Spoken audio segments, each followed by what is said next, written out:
In John 18, we can read that the high priest questioned Jesus about his teachings and the disciples. And Jesus answered. Then Jesus was beaten by the servant of the high priest.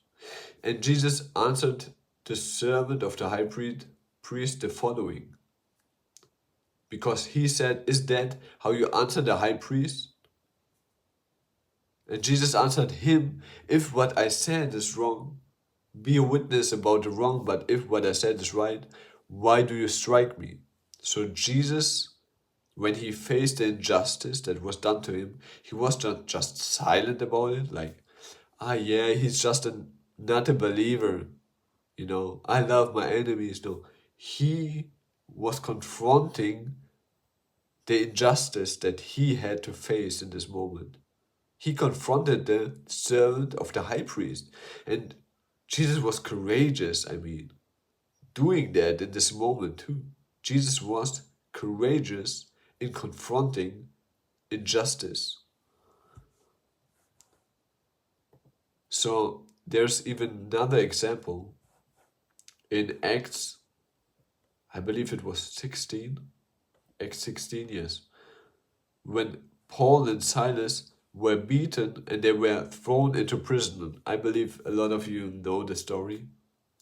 Then the miracles happened, and the earth was shaking, their prison cells, they just opened, and the officials later wanted to release them quietly.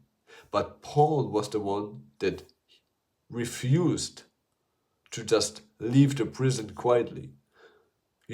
He said they beat us publicly without a trial, even though we are Roman citizens.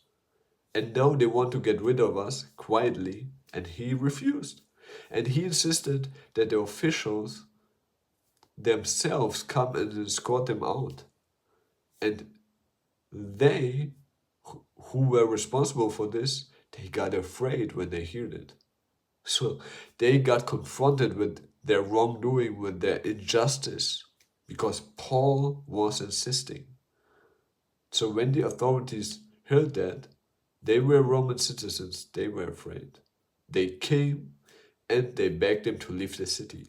So Paul was confronting them with their injustice because he insisted them to escort them out of the city. So also Paul was in a way confronting the injustice that was done to him. He was not just staying quiet. So let us not be quiet.